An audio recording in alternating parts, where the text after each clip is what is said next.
మామూలుగా ఏ వార్త అయినా సరే ఒక వారం రోజులు అటు social media, web media, news మీడియాకి ఫుల్ ఫుడ్ అనమాట. అటువంటిదే ఇప్పుడు అలేఖ్య, చిట్టి పికెల్స్. వీళ్ళు చేసిన పాపం ఏమిటి?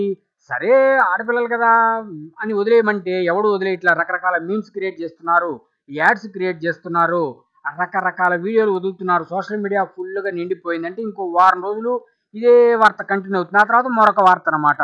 కాకపోతే ఇటువంటి వదిలేయాలి. ఎందుకంటే సమాజంలో అందరూ ఉంటుంటారు. వాళ్ళని విసిగిచ్చుంటారు, వాళ్ళని తిట్టుంటారు. ఓకే. వాళ్ళు చేసిన తప్పే, ఇంతకీ వదిలేయండి. అయితే వాళ్ళు తాజాగా ఇప్పుడు వాళ్ళ పికిల్స్ వ్యాపారం జీరో అయిపోయిందిట. మరి వీళ్ళు నెక్స్ట్ ఏం చేస్తారు అంటే స్వీట్స్ వ్యాపారం చేస్తారని చెబుతున్నాడు. ఎవరు?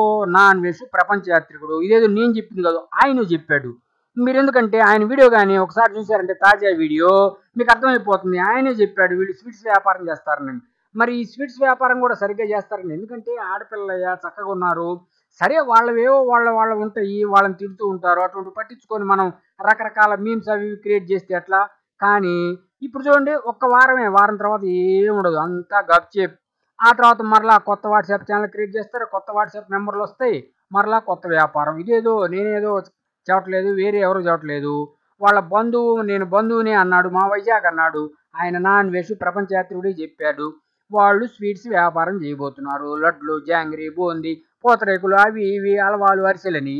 సరే ఆ వ్యాపారం అన్న జాగ్రత్త చేసుకుంటారని మనమందరం రాసిద్దాం. ఇంతటితో వదిలేయండి. పాపం ఆడపిల్లలు. సరే తప్పులు జరుగుతూ ఉంటాయి. తప్పు చేయనోడు ఎవడు చెప్పండి? తప్పనిసరిగా ప్రతి వాడు తప్పు చేస్తారు. తప్పు చేయకుండా ఎవడు ఉండడు. సరే వాళ్ళు ఏదో ఫ్రస్ట్రేషన్లో తిట్టారనుకోండి, సరే రాంగ్ సెండింగ్ అన్నారు. ఓకే. కావాలనో అనుకోకున్నాను ఏదో జరిగింది, వదిలేయండి. వదిలేస్తే మంచిది. మరలా వాళ్ళు పెట్టే కొత్త వ్యాపారం, స్వీట్స్ వ్యాపారం, మిఠాయిల వ్యాపారం మంట బుట్టించాలి, మోత మోగాలి, మరలా కోట్లు సంపాదించాలని మనం అందరం కోరుకోవాలయ్యా. కోరుకుంటేనే ఎవరైనా సరే వృద్ధిలోకి వచ్చేది. సరే లీవ్ ఇట్. తప్పులు చేశారు, వదిలేయండి. ఎందుకంటే ఇప్పుడు అందరు తప్పులు చేయకుండా ఉంటారా? చేస్తూ ఉంటారు. కాబట్టి వీళ్ళు రాబో మిఠాయిల స్వీట్ వ్యాపారం మోత మోగాలి, మంట బుట్టాలి, బాగా సంపాదించాలని కోరుకున్నాం. ఇదేది మేము చెప్పట్లేదు. వాళ్ళ అన్న అని చెప్పుకునే నాన్ వేషు ప్రపంచ యాత్రికుడు చెప్పేశాడనమాట. ఓకే. ఉంటాం మరి.